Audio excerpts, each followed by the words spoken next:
Be sure to subscribe and like our channel.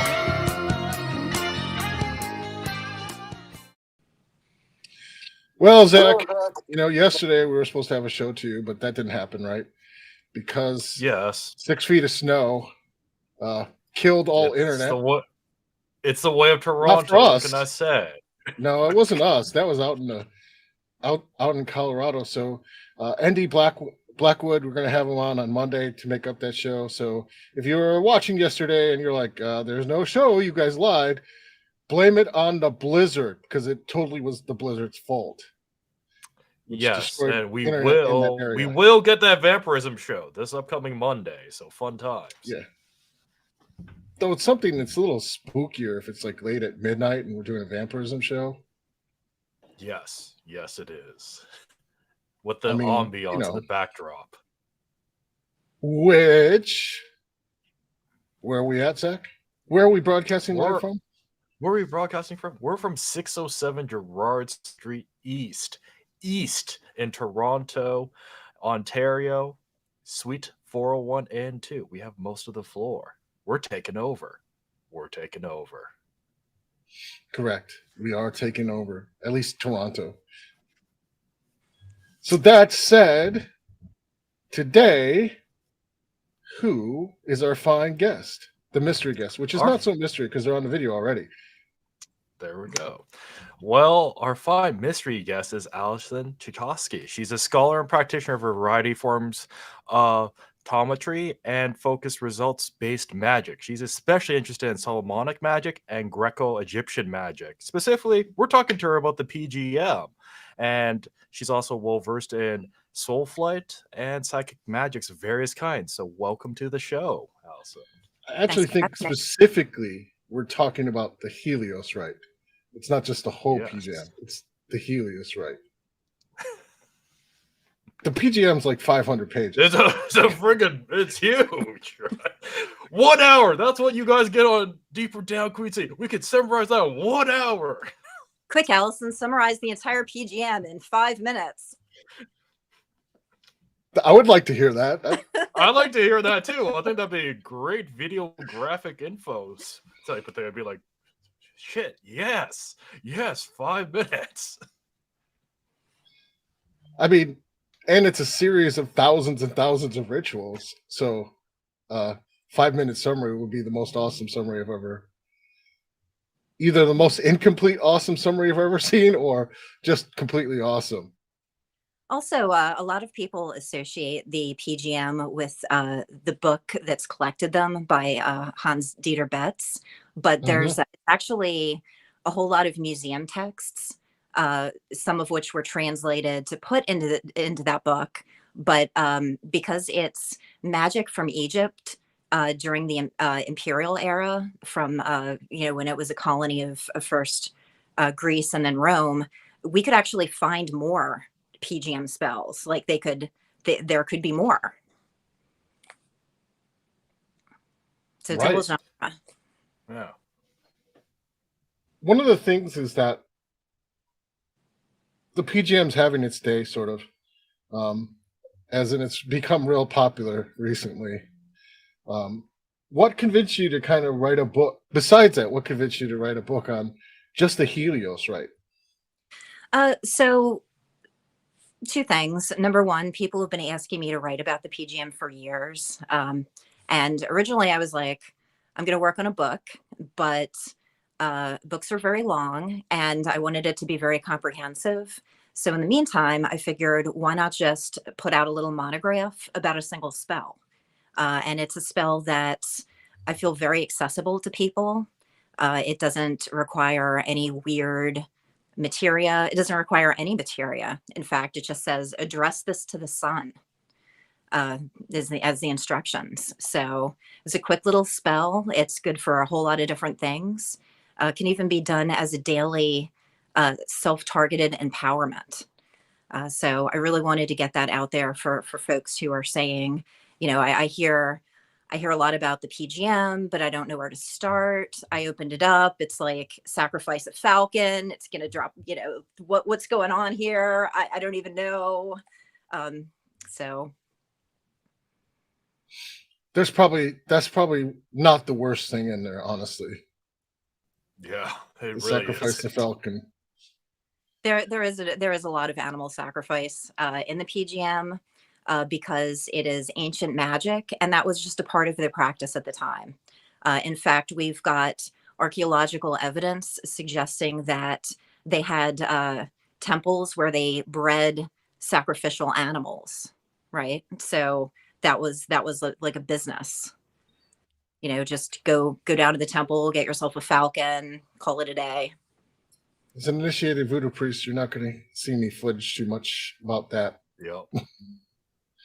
Um, so maybe other people will flinch, but yeah, it is kind of a traditional Egyptian, Greek, and Judaic method of magic, and obviously African.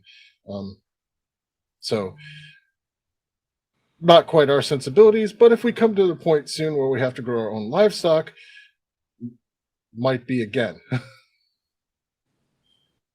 So what got you started into that? Like you wanted a ritual that was pretty accessible, which the Helios Rite is pretty accessible, but what got you started into maybe all of the occultism and then made you start deciding to sell, talismans and talismanic objects? So there's a lot of answers to this because I've gotten into different forms of magic and the occult as I've gotten older, right? So there's, how I got into grimoire magic. There's how I got into the PGM. There's how I got into energy work. And then there's the whole, I was always just kind of spooky. And I knew that there was other stuff out there. So that was always something that I was trying to pursue.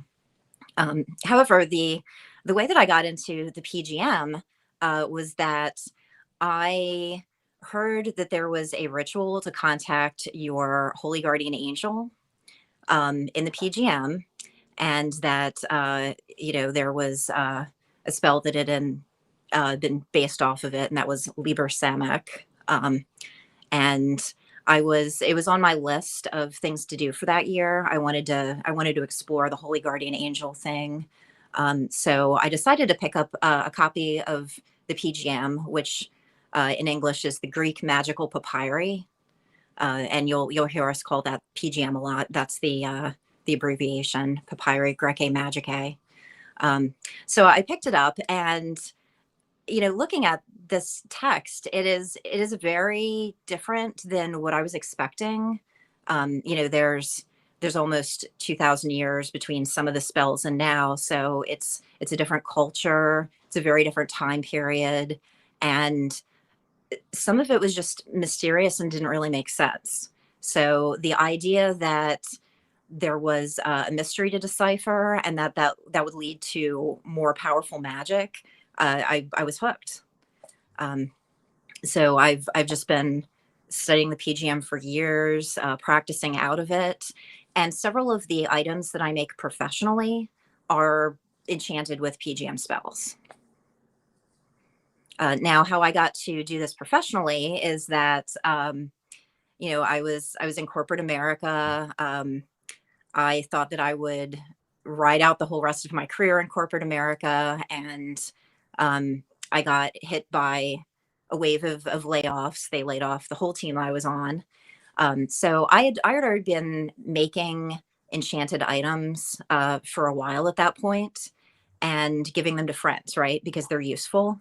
And I wanted to help get my friends get ahead. So I'm there. I'm recently unemployed. I'm sending out resumes, cringing every time I send one, like, what if I have to put on a suit and get on a train and go to another city and sit in an office for 8 to 9 hours? And I didn't want to do it. I just didn't want to.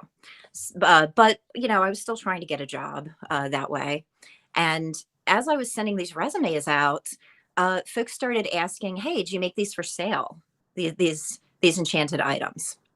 And at the time, I was best known for Solomonic Pentacles, even though I've been making phylacteries, which are protective items from the PGM, for much longer than I've been making Solomonic Pentacles. And then I realized, like, wow, maybe this is a viable career for me. Nice. It turns out it was. There Super you go. nice. So I've just to amend that, I've been with Practical Occult. This has been my professional day job the entire run of Practical Occult. I know a lot of people out there thought that it must be my side job or something like that. It's not.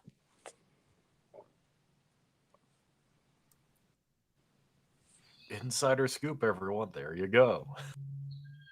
So with the Helios, right? You initially picked that one. What was your first experience when you did the rite? And maybe you can compare that to where it is now and how the rituals change as you kind of practice it more. So I think I can't remember if this was the absolute first time I did it, but the first time I remember the results from it, I was actually doing a spell on behalf of someone else. So I had before that a very long run with planetary magic in a Solomonic context. So I was used to tackling things that way, right? So if someone would say, "Oh, I have job issues," I might go with Jupiter. Someone has love issues, I might go with Venus. But then I had a situation where I had a friend that had just all sorts of issues going on in their life at once that would normally require multiple planetary influences to resolve. So I thought, why don't I try this PGM spell, and I'm going to target them with it. So I self-identified as them, and within 24 hours, all of the issues had just resolved themselves. I mean, they were being sued. They were having relationship troubles. Like, there's just a lot of stuff going on, and that all resolved itself. Though in this case, I also added some verbal caveats, which is that I did it as the sun was going down, and I said, "Let the sun set on all of this person's problems, and as the sun rises, let them rise in power."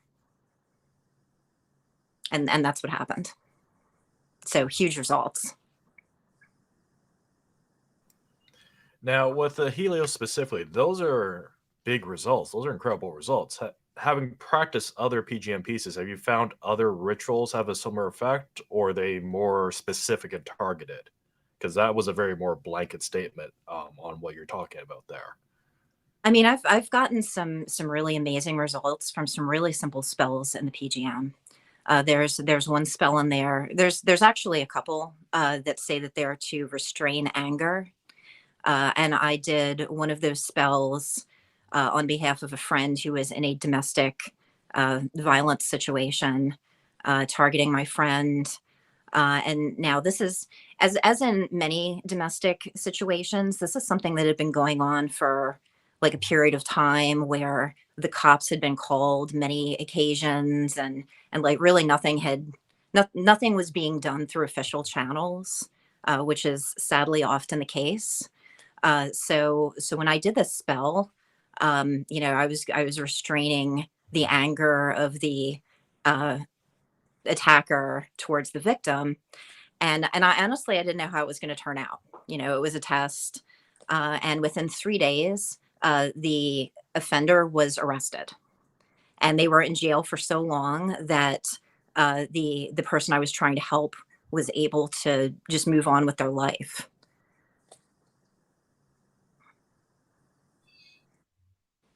So you've been doing magic for a while. What about the PGM structure kind of seems different than your ceremonial magic and the planetary magic or the other forms of pentacle magic that you are doing? Like, why does it seem to work better, when you connect to it? So I think there's actually a lot of similarity between the two. But the magic of the PGM is what I would consider to be Heka, which is an Egyptian word. And the way that the Egyptians envisioned Heka was that this was the force that brought order out of chaos, right? This is the force that created the universe and daily renews it. So we're working with, huge tier power there.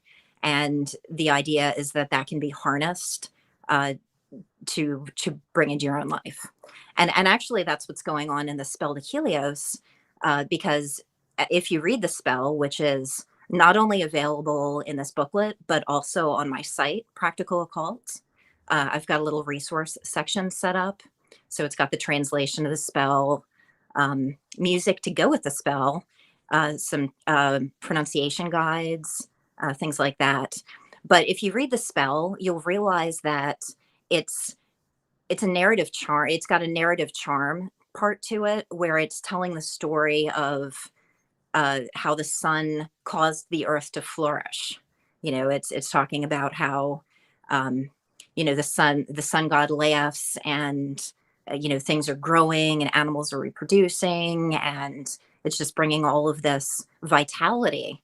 And then it's taking that and saying, okay, now give it to me. So how do you connect to the narrative structure?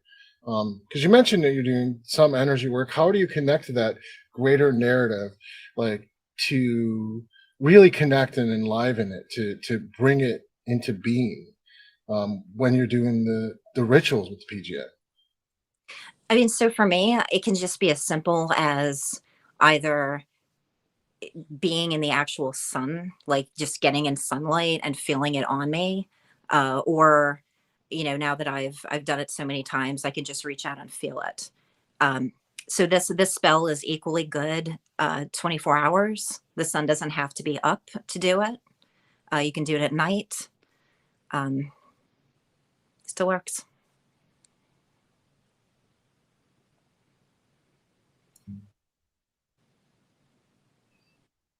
Additionally, this spell was originally intended to enchant an item.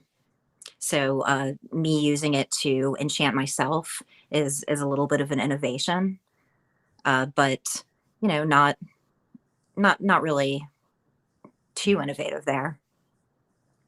Well, you mentioned using your breath with it. So this is where, is there particular ways you're going about that? Like you're saying, feeling the sun on your skin. Are you connecting that to breath work as you would do probably say in Eastern practices, or how are you going about that?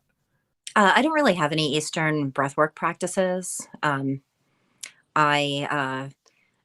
when I'm enchanting an object, I will either breathe on the object or I will fumigate it with incense, or both.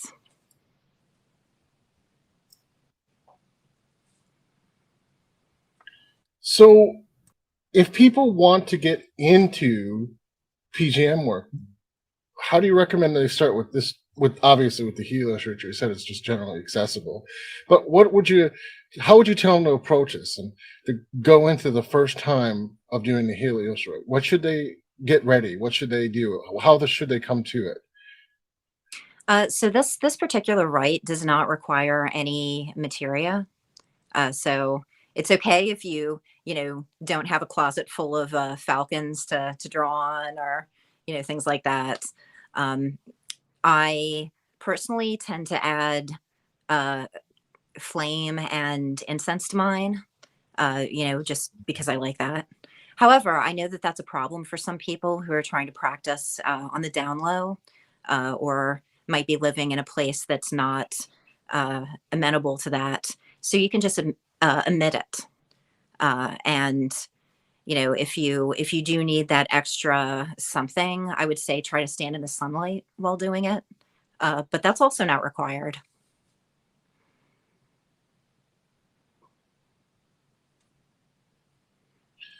So just stand in the sun, anything like the mental preparation for them to kind of get ready, or do you have any mental preparation that you do when you're going into this, or is it coming from the years experience, like you kind of automatically do it nowadays?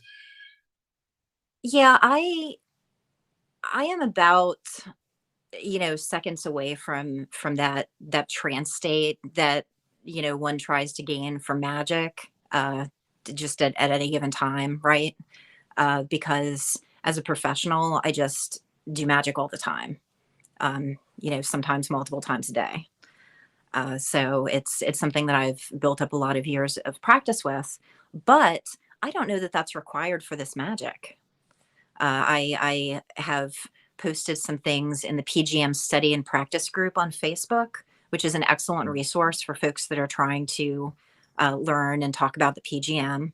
Got a lot of practitioners in there. We've got academics who've published. We even have one of the translators of the PGM in there, though he doesn't say much, but always delighted to see his comments. But yeah, so I'd maybe like a year or two ago opened it up as an experiment where I asked people to try the spell self-targeted and see what results they're getting. And the results were just overwhelmingly positive. So many people tested it. And were those people who had any experience doing magic previously to that, or were they complete noobs? Like, if they've already heard that the PGM produces results, that's biasing the experiment, actually. Is it though? Because I feel scientifically, it biases the experiment if you have a hypnotic suggestion or a suggestion that this ritual gets strong results. Like, that is the expectation because you're an authority figure. That's a psychological fact. Like, that's not to say that it doesn't get results, but they're already primed to get they're primed to expect results, right? That would kind of not make it double blind if they're coming in understanding the PGM gets strong results. It would indicate you're getting the expectation that it gets strong results, and then to do the ritual, and that's an excuse to get strong results. As opposed to like a double blind study where people haven't really heard of the PGM and you hand them the ritual and say, go do it, and seeing what the results are. I think that brings up a question. Now, I would say that in a lot of cases, there's really no way to run like a scientific test of magic for reasons that all of the variables in magic can't be reproduced. So, for example, timing might be an issue in magic, right? A lot of people believe that astrological timing or time of day it plays a factor, right? So any 2 times you do the spell, they're going to be at different times. So that's already one variable that you'll never be able to reproduce. So I don't know that there's ever going to be something that we can do that is going to satisfy, scientists as far as this goes. But, and it might have been synchronicity that the morning after I did this spell, this person had their lawsuit dropped and all of this other stuff happened. No, I definitely won't argue with the results you got. You're an experienced magician. That's what I'm saying. You could pick up almost any system and get results after years of ceremonial training. That is unarguable. That's a fact for most ceremonial magicians if they actually did the work. And especially the structure of the PGM is such that it does mirror a lot of the invocations in ceremonial magic, or it feels like that. So it's very familiar ground. So I have no doubt that that's exactly the results you got. Where I was saying I had more questions about was the study of just on YouTube or on Facebook, where people come to a group and they get results that doesn't tell me what their background is before they actually did the spell, right? It doesn't say that the PGM itself gets results instantly by itself. Like, I would never make that claim. Now, that might have been what happened, but there's a missing piece here of what is their background? Like, how much magic have they done before that? How much do they know about the PGM? They're obviously in PGM study group for a reason. Like, there's all these questions that come up when that claim is made that by itself the PGM works. Well, okay, now I want to know more. Like, what are these people? Who are these people? Like, what is their background? Not to say that it doesn't work, because I'm actually sure it does. But when a experienced magician picks up a system, they're going to be able to make it work almost right away, especially if they like it. I mean, if it's a system they don't like, they might have issues. or experienced witch. I don't know if you prefer to be called magician or witch. I answer to both. But either way, you could pick up another system. If it's not abhorrent to you, you probably could get it to work because you have X number of years experience in the, we won't go into how many, right? Because we know it's probably a lot. And that means that by virtue of that, like, yeah, it's going to work. And I have no doubt Helios as a Greek entity is so close to the solar magic in ceremonial magic that I could totally see the transition working instantly, because you have a frame of reference to the god form and what it actually represents, even the Heka. Like, you have an internal frame of reference to everything already, because it's close enough that it makes sense, that you could instantly make the jump to everything.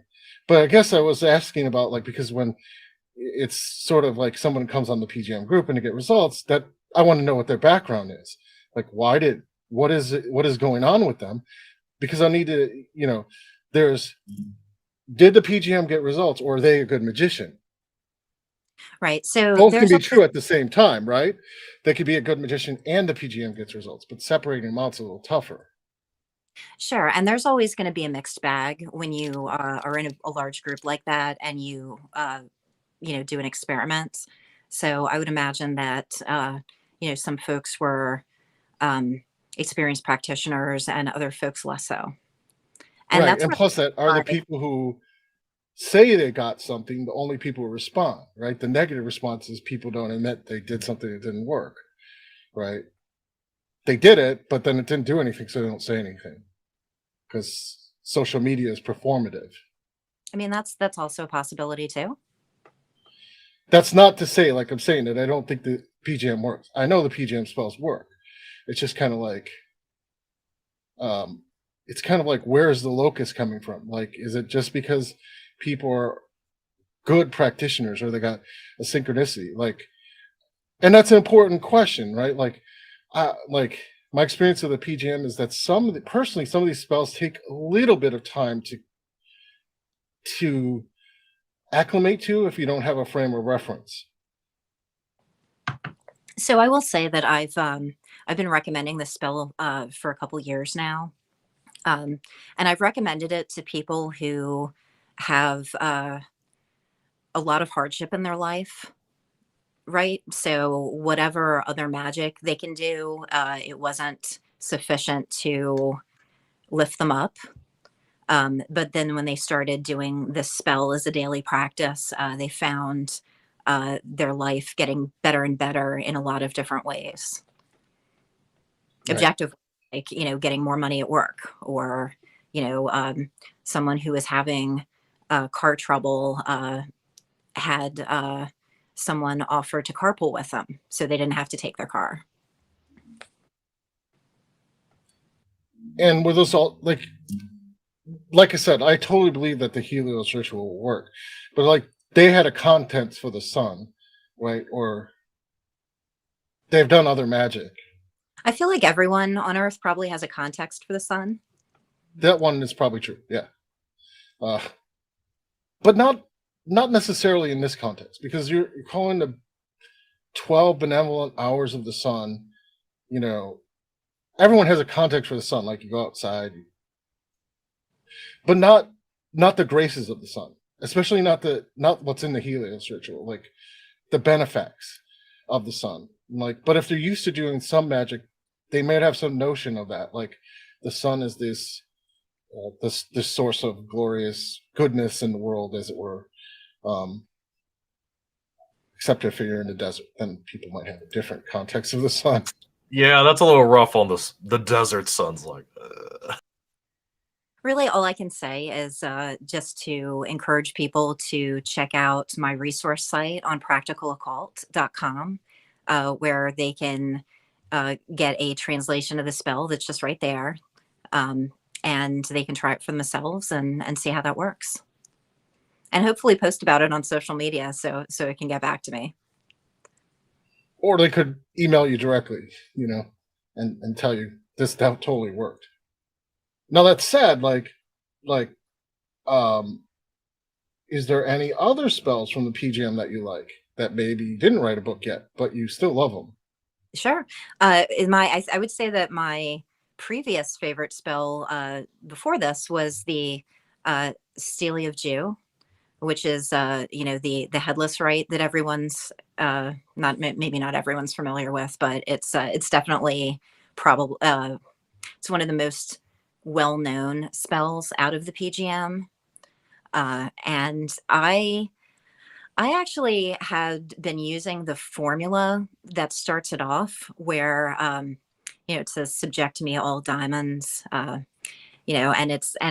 was using that to command the spirits of inanimate objects to work.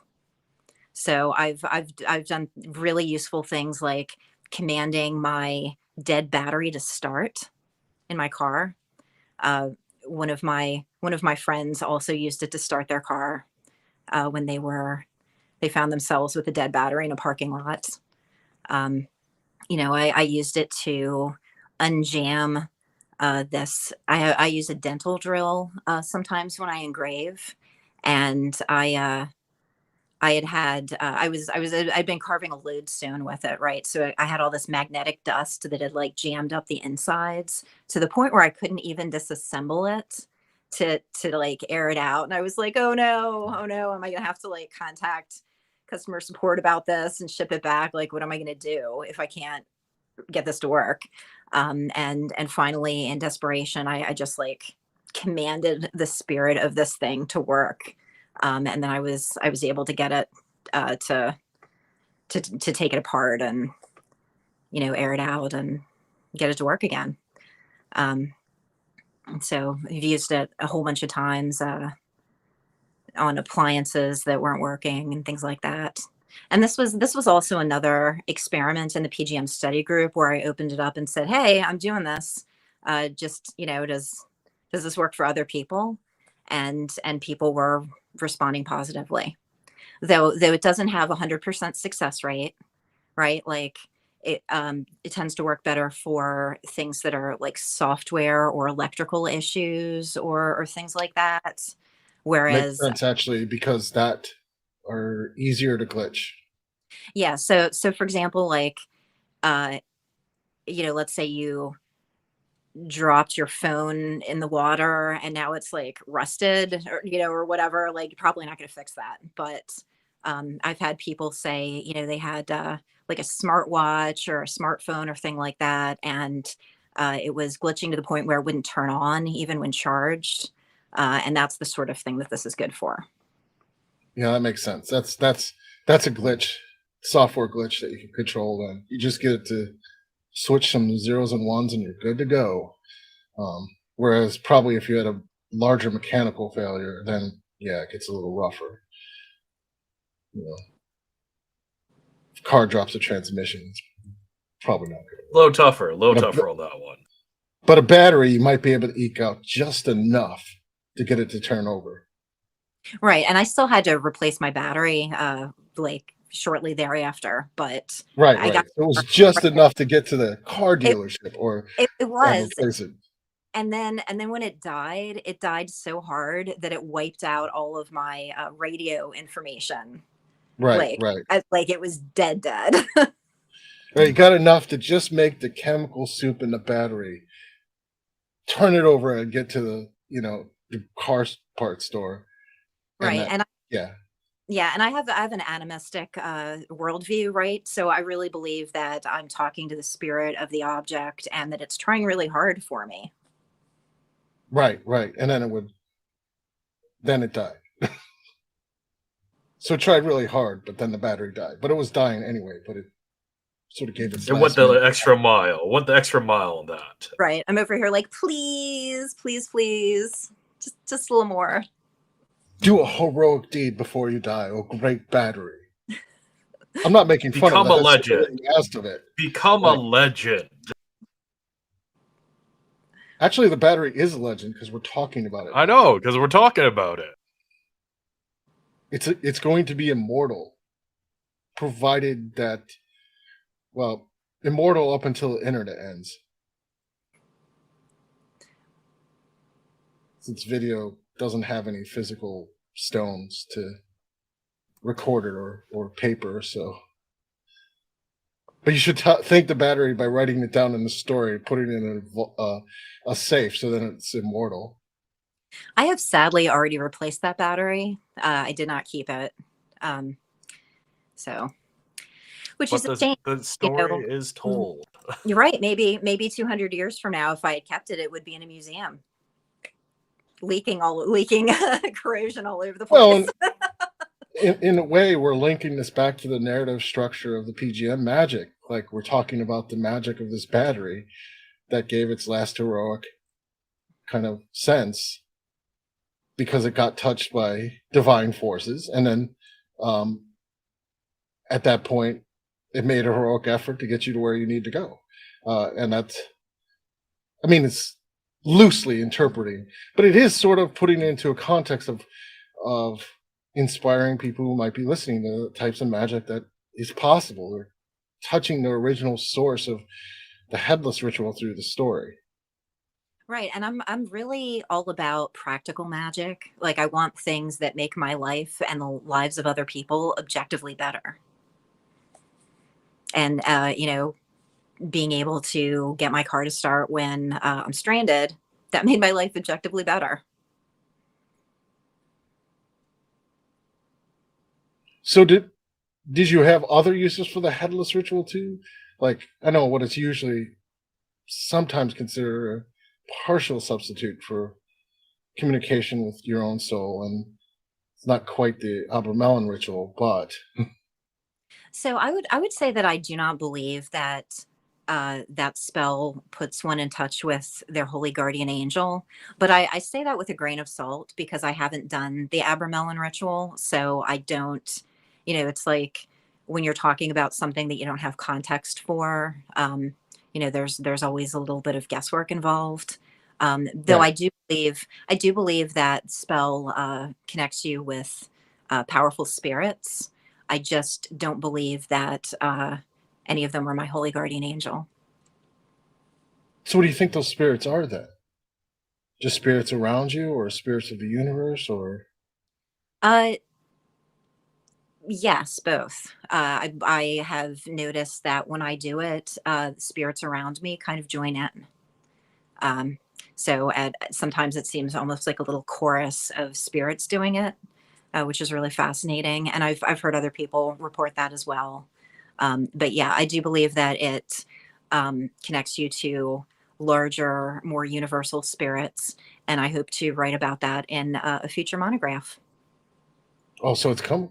You heard it here, probably not here first, but that you're going to write about that particular ritual, and that's pretty cool.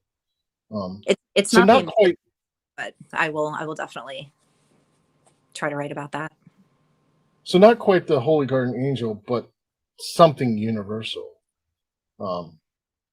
or beyond the earthly plane, sort of.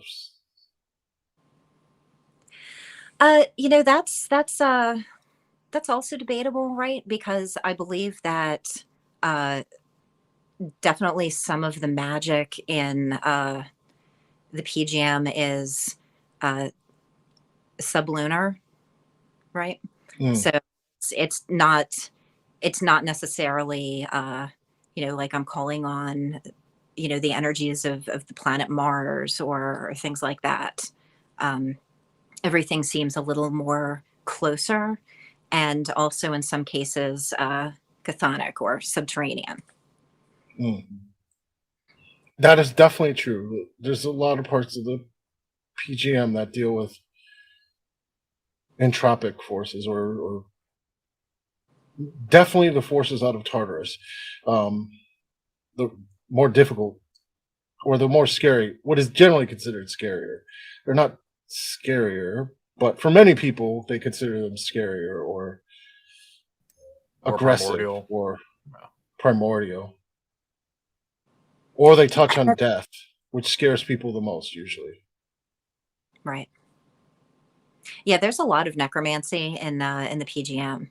I mean, they use it for just a lot of things that I probably wouldn't use it for. Right? Like there's a lot of amatory coercion like they're labeled as love spells, but really they're kind of like necromantic curses to target, the person that you want and have them become restless and have nightmares and be unsettled until they run to you. So, and that's, I'm sure people hearing that would be like, oh my gosh, that's terrible. But that was the reality of the situation 2,000 years ago.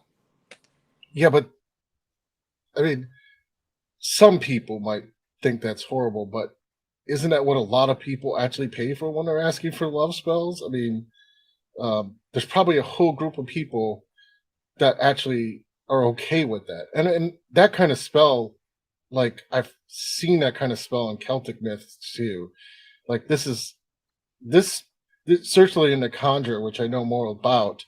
There's a lot of spells that look exactly like that, like so this is like every culture except a modern sensibilities would Yeah, think this is yeah. okay, and a lot of people are doing spells like that even in modern thing. They just don't talk about the spells that do that sort of thing, or they won't admit they're doing that sort of spell.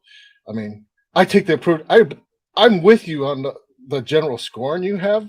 It was under your voice. I could hear it. I heard it right there.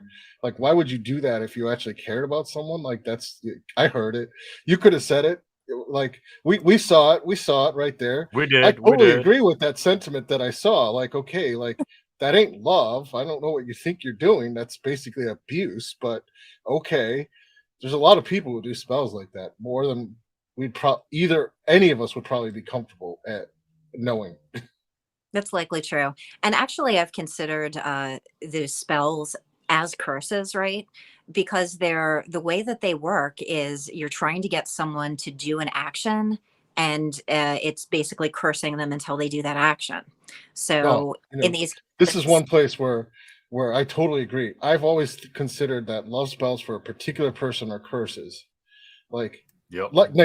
now, generally, if you appeal to the gods or you do like whatever magic and you're asking for a new romance, that's a little different, right? That's you're asking for something new to just come about. That's kind of manipulating chance. But when you actually say this person with me, like, why aren't they with you? Like, there's some reason that they're not with you. And so this is a curse. It sort of violates the free will kind of constraint, even though people, they don't see it that way, but it really does break free will. You're saying, like, why isn't the person with you in the first place? Did you not have the courage to talk to them? Do they have another girlfriend or boyfriend or both? Or like, what's going on? Like, did they did you have constant fights? Like, why is there not already, why isn't it happening? So like, I totally agree with that. Love is spells like that are inherently coercive. right. And I just want to point out, like, when I say that this sort of magic is a curse, I mean, like, literally, like a lot of these are, they call on Typhon Set. So they're Typhonian. They're like, give them like sickness and restlessness and like burning and, just like not any of the stuff associated with love that I would think. Now, separately from that, the spell to Helios, the consecration for all purposes that I wrote about, one of the boons of the sun that it does grant is allure, right? So it's like glamour that makes people want to look at you, and that's more of a, like a softer approach to, getting someone to notice you, as opposed to the intense coercion of these other spells, which, they call them love spells, and I'm just not calling them that. No, yeah. I mean, I think we're agreeing with you. Like those, We're all in Yeah. agreement. That's curse work, not love. like making yourself look good so people notice the best things about you. Okay, fair game. That's not total coercion. That's just, you're just putting your best foot forward, right? But actually, sending the dead to drag someone kicking and screaming to your bed, it's a little rough. It is. I think people need to look up the definition of love in the dictionary if they want to do a spell like that. Yeah, yeah. So, do you have any upcoming events besides working on the new book, which you talked about the second pamphlet?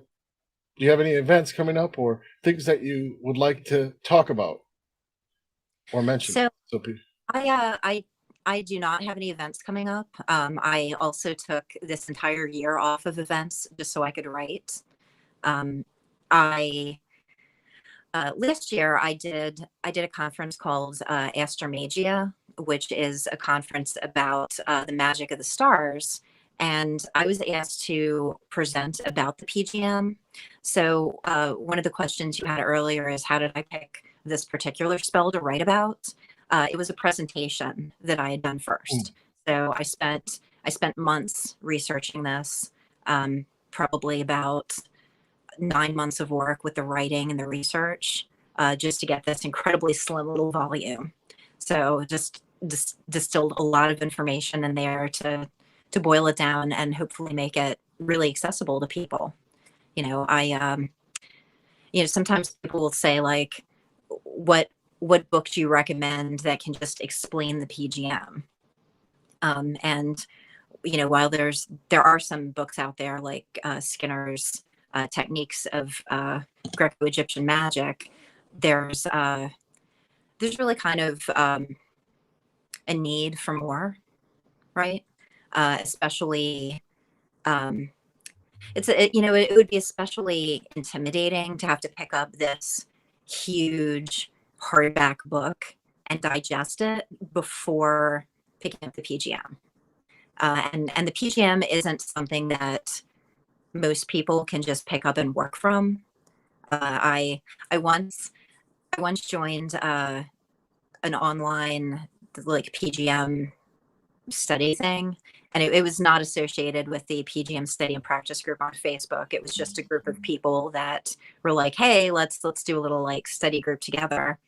And I joined for the first session, and I don't know what I was expecting, but it was like these people were opening the PGM for the first time and looking at the first spell, and they were like, oh wow, and I was like, yeah, that's kind of the response that you get when you're not really familiar with it, and you open it up and you see it, and it's using a lot of different complicated techniques. Not all of it could be translated, right? There's a lot of words in the Greek magical papyri that folks just couldn't translate, so they left them alone. So you'll be reading the spell, and then there'll just be a string of unintelligible words that we call barbarous names, which are the names that the barbarians called the gods, according to Greeks. They're like, if you don't speak Greek, you're a barbarian. So that's foreign names and epithets for spirits. However, we are, and I say we, I mean like scholars academically, they are getting translated. So that is out there, and a lot of them are Egyptian, and part of the issue with I think why the Greek magical papyri was such a mystery for folks for so long is the way academic study was done is it was very segmented. So it's like, okay, I am a Greek scholar. I know ancient Greek and I know Greek stuff, and these are Greek texts, so I'm gonna translate them. However, in the case of the PGM, it's Egyptian magic, right? Like the more I dig into it, the more Egyptian it is. At first I was a little confused, but no, it's very Egyptian. Right. So we had people in, the Egyptian scholars weren't translating it because it wasn't in Demotic or Coptic or anything. It was in Greek, right? So when the Greek folks got to these names, which are like phonetically transliterated from the Egyptian, they're like, I don't know what that is. So that's the explanation for why there's so many untranslated words in the PGM. But nowadays, like the scholarship is different. People sort of believe in collaboration or synthesis studies, or so it's getting a little easier. And it's amazing. I know I keep mentioning the PGM study and practice group, but this really is a niche subject, and to have so many people from all over the world participating. We've got people that are in Egypt, people that are in Greece, people that are in Italy. A lot of folks in the United States. And everybody's there trying to collaborate. We will include that link to the show, so that way people can join if they're interested in it. Any last words for the people who are getting into the PGM, maybe as a result of the show?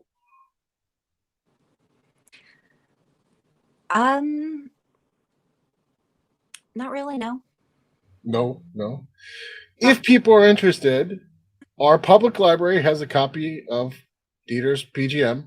It's got a copy of Skinner's Egyptian Greco Magic, and it will soon have a copy of Alison's Helios Relic that you can come and look at all three and just pull out all three and compare notes.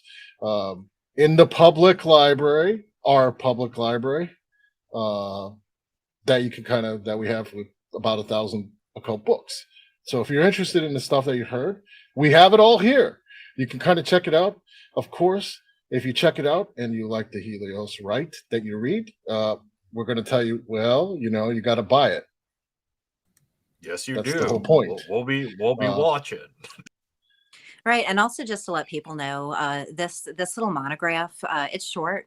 It's under $5, right? The print copy is under $5, and the EPUB is under $2. So it's out there. It's affordable, and hopefully people like it. Totally. So if you're in Toronto, come check it out. $2. Come on. You can see it before you buy it. It's worth it. And likewise, if you want to look it up in the original PGM, that's right here too. So that said, what events do we have coming up for this store, Zach? Well, besides the just doing closest rituals all night tonight. Well, I mean that is a full event that we're going to be doing tonight for ourselves. However, next week, on the Saturday, November 26th, we have a full listing of free events. If you're in Toronto, we start off with Happiness Qigong, then we move on into connecting with your ancestors with our consecrated altar to the dead. Then we'll have documentaries and a You forgot to musician mention that consecrated altar to the dead is publicly accessible. It's outside our store. You can access it anytime the building is open, even if we're not. And you can work with your own ancestors there, and there'll be a QR code and instructions for free that you can come if you have no other place, because we know people in Toronto, housing is short or difficult. You'll be able to come there and just kind of work at the altar,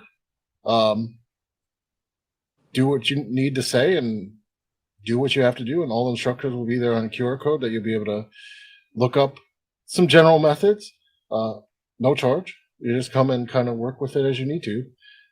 So I wanted to add that to why that's cool, Zach. Oh, yes, absolutely. And then our capstone is we're running a fox ritual to get more luck. So that's the closest thing we have officially say it's a Taoist fox ritual. I should. It's a Taoist ritual. It's not any fox. It's a Taoist fox ritual. It's not any fox coming. It's a Taoist fox ritual. There you go. Well, I mean, it's Taoist ritual. You also forgot that we have a documentary. No, I mentioned that. Oh, yeah. Yeah. Well, there we go. We have the publicly available documentaries being shown for the first time. That was created by York University students up here. Is being submitted to various festivals where we recorded a ritual and got everyone's impact on it. They did a great job on the documentary. So if you want to, and it's actually being submitted to Netflix. So we're going to see what happens. but it was filmed here. We're sort of proud about that. So if you're in Toronto, there's a lot of cool stuff. Now, we can't show the documentary yet on the internet, so that'll only be in person, but we'll talk about the documentary next week on the show. We have to get rights to show the documentary online, which we're working on. That we're working on that. And then, I mean, we have our sponsor workshops, so we're working through the tarot on that, and we're working on the different suits. So the next one is actually tomorrow, and that's going to be swords, and then we're going to keep working through it. All right. As we say always, everyone have a great night. Stay safe. I mean, at least in Toronto, the COVID numbers are back up. So stay healthy as well. And thanks, Alison, for coming on the show. We hope when you get the second ritual pamphlet done to have you come back on and talk about it and like see equally what happened with people who try it out with the second pamphlet that you're about to write. Thanks so much for having me.